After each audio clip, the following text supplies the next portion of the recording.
ये fluid mechanics का question JEE mains में 3 अप्रैल 2025 शिफ्ट 2 को आया है। क्वेश्चन क्या कर रहा है कि two cylindrical vessels of equal cross sectional area of 2 metre square contain water up to heights 10 metre and 6 metre. Okay, तो then respectively if the vessels are connected at their bottom, तो then the work done by the force of gravity is okay. ठीक है ना, तो basically हमें work done बताना है। ठीक, तो देखो वर्क डन जो होता है ना, एक्चुअल में सबसे पहले जो ग्रेविटी जो फोर्स जो वर्क डन होता है ना, एक्चुअल में work done by conservative force होता है माइनस डेल्टा यू, यानी चेंज इन पोटेंशियल एनर्जी। ठीक है, तो जो ग्रेविटी वाला फोर्स होता है, ठीक है, ग्रेविटी वाला फोर्स, फोर्स ऑफ ग्रेविटी, ये जो होता है वो कंजर्वेटिव फोर्स होता है। ठीक, फोर्स ऑफ ग्रेविटी आपको होता है कंजर्वेटिव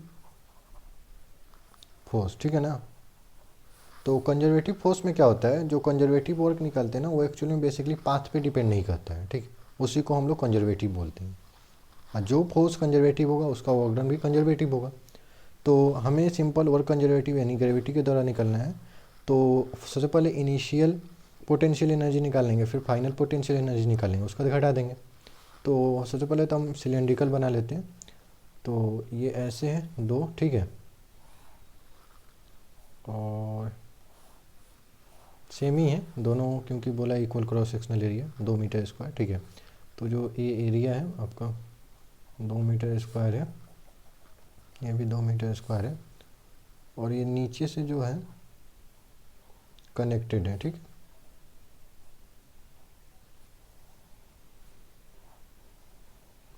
तो इनिशियली जो है इसमें आपको 10 मीटर पानी भरा हुआ है। ठीक है, और इसमें जो है 10 मीटर, और सेकेंड वाले में 6 मीटर ही भरा हुआ है। ठीक है, ये 6 मीटर ही है। तो सबसे पहले अगर हम पोटेंशियल एनर्जी इनिशियल की बात करें तो कितना होगा, पोटेंशियल एनर्जी आपका mgh होता है।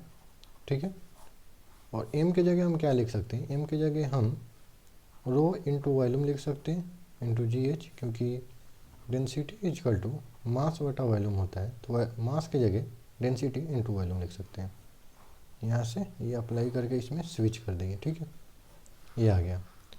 तो इनिशियल पोटेंशियल एनर्जी कितना होगा, mgh, तो अब डायरेक्ट इसको रो v प्लस gh, ये मल्टीप्लिकेशन है। तो ये पहले वेसल्स के लिए हो गया सिलेंड्रिकल वेसल, और दूसरे के लिए भी लिख लेंगे।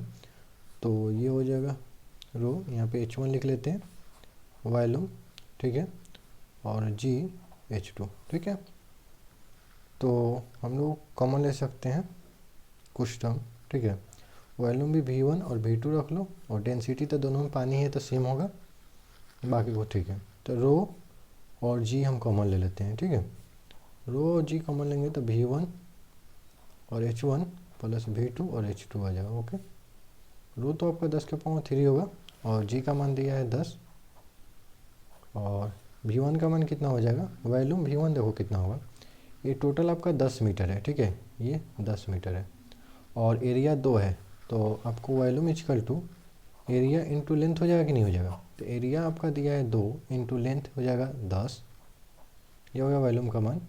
और h1 क्या होगा, तो देखिए h1 टोटल पानी 10 मीटर भरा है, तो हम लोग एक्चुअली में सेंटर लेते हैं, जो बीच वाला सेंटर लेते हैं, क्योंकि सेंटर कहाँ होगा इसका, ये हाइट सेंटर का लेंगे, तो सेंटर इसका बीच में होगा। तो h1 का मान आपको हो जाएगा 10/2 पहले में हो जाएगा, और इसको हम बड़ा ब्रैकेट से ले लेते हैं, प्लस v2 का मान कितना हो जाएगा, तो इसका भी एरिया 2 है लेकिन इसका हाइट 6 है। ठीक, और यहाँ पे h2 का मान कितना आ जाएगा, टोटल 6/2, क्योंकि सेंटर का लेते हैं, जो ये सेंटर पे आता है उसी का हम हाइट लेते हैं।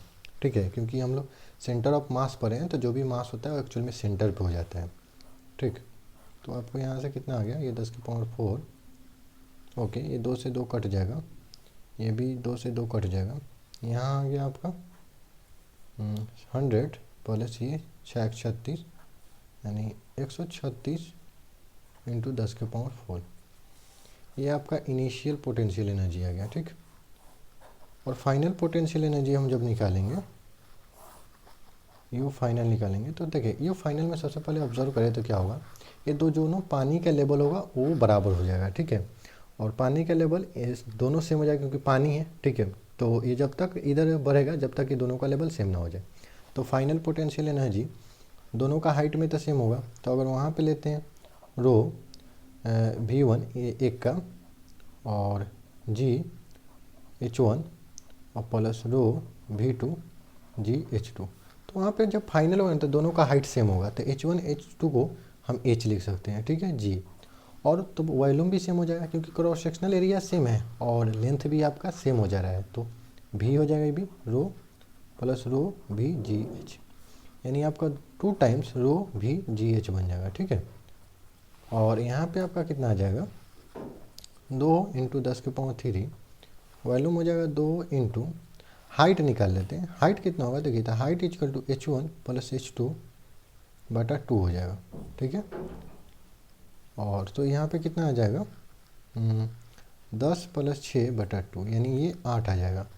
तो वॉल्यूम लिखेंगे एरिया इंटू हाइट 8 और जी का मान 10 है, 10 इंटू और एच का मान कितना हो जाएगा, तो ये जो एच का मान है ये तो हम वॉल्यूम निकाले थे टोटल, ठीक है।